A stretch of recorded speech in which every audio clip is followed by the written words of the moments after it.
जय मसीह की मेरे भैया और बहनों, जैसे कि मैंने बताया कि कैसे मेरे साथ ये घटना घटती गई।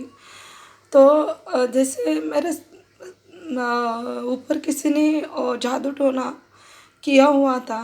पता नहीं, मुझे बहुत तकलीफ़ होती थी, इतना काम धंधा करती थी लेकिन फिर भी हमेशा मैं बीमार रहती थी।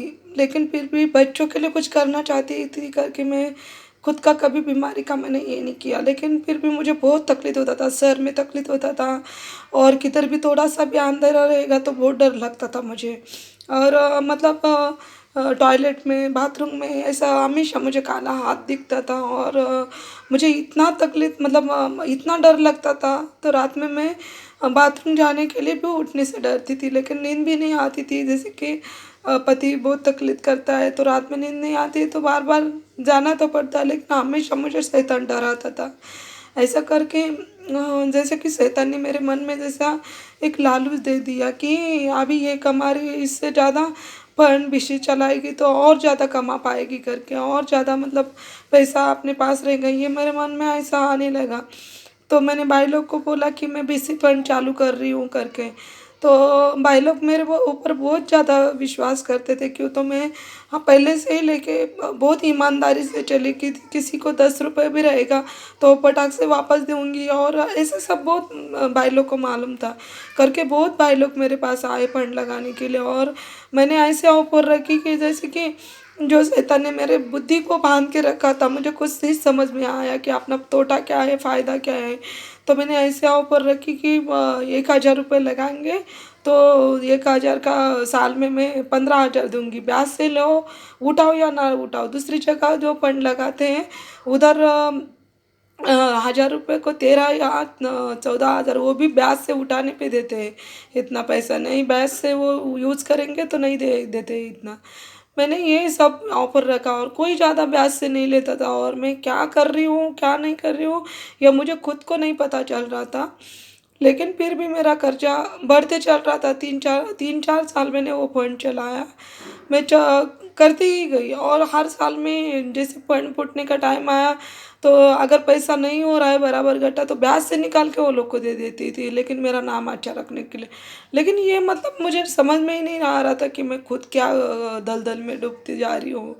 तो ऐसा करते-करते ऐसा हुआ कि 2006 में मेरे आँख खुली। जैसे कि मेरी मुदत सम ख़त्म हो गई थी, और मैं ये भी जानती हूँ मेरे भाई और बहनों, हर मसीह लोग विश्वास नहीं करेंगे, क्यों तो हर मसीह लोग तकलीफ़ से नहीं आए हैं। हर मसीह लोग तकलीफ़ से नहीं आए हैं। जो तकलीफ़ से आए हैं वही मेरे भाई-बहन मेरे तकलीफ़ को समझ सकते हैं। और ये बात तो मेरे खुदा ने मेरे मन में तन में डाला है कि मेरी ज़िंदगी की कहानी मैं सब तक पहुँचाऊँ। क्यों? क्योंकि सच्ची में मेरी ये जो रियल कहानी है बहुत खतरनाक है। बहुत मेरे वो सब पिछले बात जो याद आती है तो बहुत डर लगता है मुझे अभी। इतना खतरनाक कहानी है। इसके लिए मुझे रात में ही खुदा ने बात किया है कि मैं सब तक पहुँचाऊँ। क्यों तो मेरे जैसे बहनों बहुत है, ये मेरे को खुदा ने बोला है। सब ऐसे ही नहीं आए हैं, बहुत है मेरे जैसे बहनों। जब मैं मनीषा हूँ, मेरे जैसे मनीषा बहुत सारी है जिन गाँव गाँव में, शहर में कि उनको तकलीफ है। मेरे जैसे भाई बहुत है, उनको तकलीफ है। एटलीस्ट वो सुन के उनको नई ज़िंदगी मिल सकती है, इसके लिए मैं ये वीडियो बना रही हूँ, बाकी मुझे कुछ नहीं।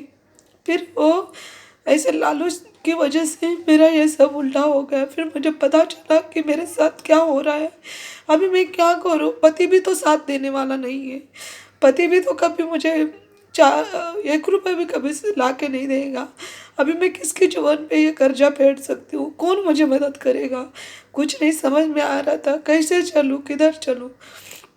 तो मैं जो पूजा पाठ करती थी, जो गणपति ये, और एक हमारा गाँव में जैतोबा करके एक भगवान है, उसको बहुत ज़्यादा मानती थी मैं, बहुत पूजती थी मैं, तभी भी बहुत ज़्यादा उपवास करती थी, बहुत उपासना करती थी उसके लिए। हफ्ते में 2-3 बार मेरा उपवास रहता था, और नारियल तोड़ती थी तभी भी मैं कुछ खाती नहीं थी, ऐसा ही उपवास पकड़ती थी।